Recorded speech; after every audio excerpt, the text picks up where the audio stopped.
Okay, so do the problem in 2 steps and do them in the right order. Is it like the old over new thing? Yeah. Okay, now we can talk examples. So there's 2 steps to this. A $300 plane ticket has a 15% discount in price, but you have to pay 15% more for luggage. So what is your final cost? So you would think that, well, if I take 15% off and then add 15% back on, it's the same thing. But it's not. Okay? So let's think about it this way. First, we have to pay for our increase in luggage. Okay? So we're going to buy a plane ticket and we're going to have luggage. So we got to pay for the plane ticket plus our 15% more. So that's a percent increase. So do a 15% increase first. Okay? So you'd set that up just like we would do that. A 15% increase, how would we set that up? If we had our percent over 100 equals the new and the original. Is 300 the original? 300 would be our original. You are correct. So we've got 300, and we got to find the new. And 100 is going to be down here. What's going to be our percent on top, though? 85. Just a second. What's going to be the top? 85. And we're doing an increase. We're doing an increase. 115, because we have to pay all of the plane ticket, which is 100%, plus 15. So we have 115%. Is this one all increase? No. Because we're going to pay 115 more. Okay? So that's our first one. We're going to do an increase first. So that is, if we do the math, I'll just tell you it's $345. Oh, that's good now. So you're going to pay $345 for your plane ticket and your luggage. But now we need to take account this 15% discount that is there. So that's an 80. So next we're going to do our 15% decrease. So it just takes longer. So, but we're going to use the answer we got from our increase, right? Because we're going to take 15% off of everything. It would be So we're still going to use our percent over 100 equals new over original. So a 15% decrease it'd be 85 over 100. is 85% we're paying because 100 minus 80 or minus 15 is 85. And 345 on the bottom. Yes. 345 on the bottom and X on top. I think I might know. Cross multiply and divide. It's 100. No. No. 293.25. Yes. That's 293 point what? 25. 25? Is that what you said, Mom? So your final price, because we had to do 2 steps. Okay? We did the 15% increase first, so we had to add our luggage on.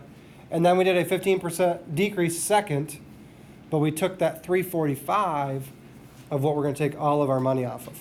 Okay? So 2 steps. And if you did those in the wrong order, you would actually get a different answer. So you always got to get So you got to make sure, well, not always increase first. You got to read the question clearly or closely. Okay? So this guy here says you have a $64, you have $64. It increased it by 13% to grow to $72.32. Okay? So it started here, it went here. What percent decrease do we need to get back to 64? So first, we increased, right? And it did the math for us. It told us in this sentence. Okay, $64, 13% increase becomes $72.32. We need to figure out what percent decrease. So what percent decrease? So we're still going to use our percent over 100 equals new over original. Okay? Now, what is our new and what's our original? Our original is 72. Yes, our original is 7232. Really? Yeah, because this is the It says second it- step. Because we're doing to go from here, 7232, back to 64. Oh, We want to figure out what that percent is. I can't do that math in my head. So this is 64 on top. I don't know what that means. So 100 times 64 divided by 7232 equals what? 84.5 if you round. So we got 84.5, you say? Yeah, if you round. Because it's 88. 88. I'm that sound. That's all right. Really? No, yes. No. 88.5? Yeah, if you round. Yeah. 88.5%. Now the question is that our percent decrease? No.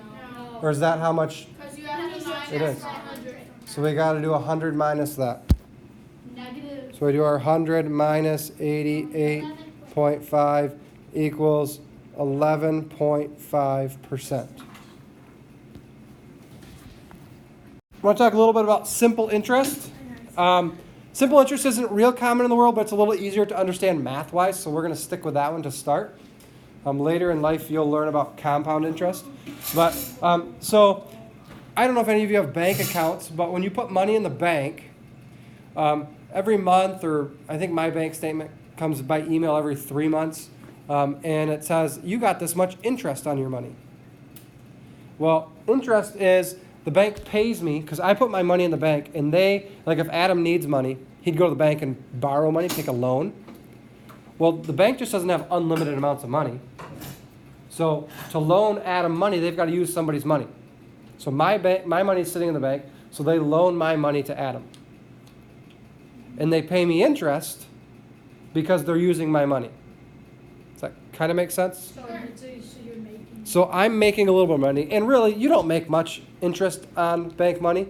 There are other things you can do with the bank. Put it in a CD or a savings bond or other accounts, and they'll give you more interest than the regular just savings account or checking account. But typically, you're not getting a lot of interest. It's just a safe spot to keep your money. So, but we're going to talk simple interest. Okay, so interest is money you make on your money for keeping it at the bank. Okay, so you put $100 in the bank. At 3 months later, you might have $100.02. Doesn't sound like a lot, but over the years, right, it builds and builds and builds. So Okay. it's like that acorn commercial. Yep. So there's a formula we're going to use. Okay. And I'll give this one to you. I won't make you memorize it. So I equals P times R times T. That's the simple interest formula. Okay? So some of these letters. The I here. I means interest. That's like how much interest you're going to make. Okay? The P is principal. Okay, this is your starting amount. So you go to the bank, you put $100 in there. The principal is $100. That's how much you started with. The R is the rate, or interest rate, another way. This is the percent as a decimal. So they're going to give you an interest rate, and they'll say it's 2% interest or 3% interest. You need to make that a decimal to put it in this formula, okay? Do you remember how to make a percent into a decimal? Is it 0.3? Move the decimal 2 places, so 3% would be 0.03. Okay. And lastly, T, what do you think T might be? Yeah, T is the time. So this is like how long? It's the same unit as in as if they call it a period or an interest rate period.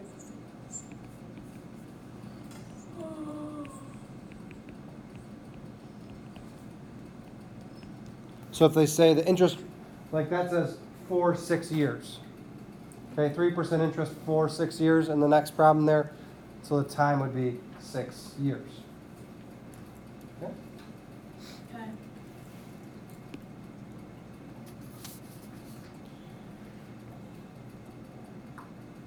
So we're going to use that formula. So I'm just going to rewrite it here. I equals P times R times T.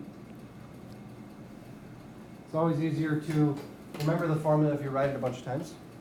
And then after you've written it, underneath we can fill in what we know. Okay?